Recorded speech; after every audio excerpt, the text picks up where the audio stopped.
The second example is a little bit different because I've got a square root thrown in there. So we're going to go through the same process that we did before in terms of getting our trig function by itself. Then we're going to take the arc trig function, do our reference triangles, and since we want all solutions in pi radians, the final thing that we're going to do is we are going to have to put that plus 2 pi n at the end. So here with tangent, we've got tangent squared of x minus 3 equals 0. We'll add 3 to both sides, so tangent squared of x is equal to 3. And that tangent function's not by itself yet. I need to take the square root to both sides, so the tangent of x is going to be plus or minus the square root of 3. Now what I can do is I can take the arctangent to both sides. The arctangent to the tangent of x is equal to the arctangent of plus or minus square root of 3. And you might look at that and say, well, how do I deal with a plus or minus inside there? Well, what we'll do is we're just going to write this as two separate equations. X equals the arctangent of square root of 3, and x equals the arctangent of negative square root of 3. So we'll head back to our calculator and we'll do the arctangent of square root of 3, and we can see that is going to be 60 degrees.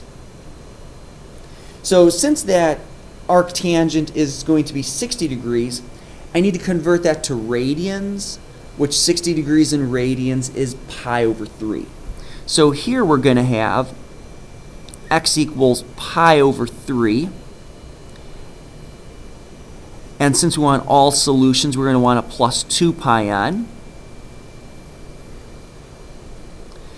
And we know tangent is going to be positive in the first and the third quadrant. So here's my first quadrant angle. There's my third quadrant angle. That's pi over 3. So this is pi over 3.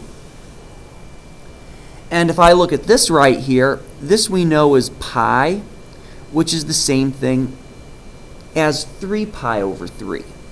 So this pi over 3 is a pi over 3 past 3 pi over 3. So my answer from the third quadrant is going to be 4 pi over 3 plus 2 pi n. I'll do the same thing with the second problem here, the arctangent of negative square root of 3. So I'll do the arctangent of negative square root of 3. And I can see right there I get a negative 60 degrees, which is a negative pi over 3.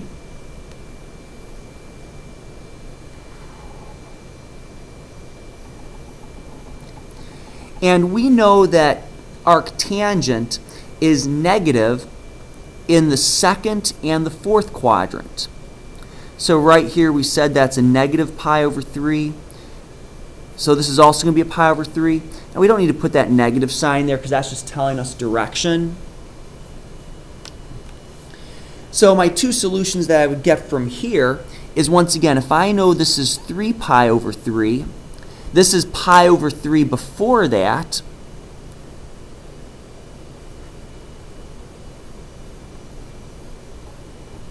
So my first one's going to be 2 pi over 3 plus 2 pi n. And then down here, this is pi over 3 before 2 pi. That's 2 pi, which is the same thing as 6 pi over 3. So if we're pi over 3 before that, this is going to be x equals 5 pi over 3 plus 2 pi n. So there's my solutions to tangent. I get 4 answers right there because I've got the plus or minus. And since I've got to treat the plus or minus as 2 separate equations, I'm going to have 2 separate sets of reference triangles. Now, some of you might look at this and say, well, isn't pi over 3 to 4 pi over 3 only pi apart? And here 2 pi over 3 to 5 pi over 3. Isn't that just pi apart? And the answer is yes.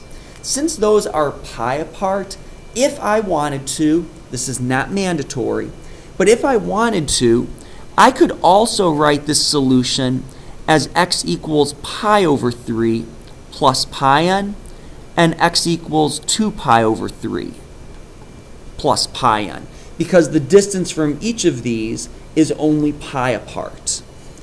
Nothing that you have to do, but if you look in the back of the book and you see, hey, there's this pi n, that's just a more reduced way to write your answers. As opposed to having 4 answers, you can get it down to 2. But once again, not necessary.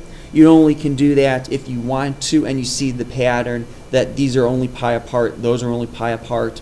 And since we're dealing with tangent, where we know the period is pi over b instead of 2 pi over b, you can actually write it in a more simple form. But once again, not mandatory.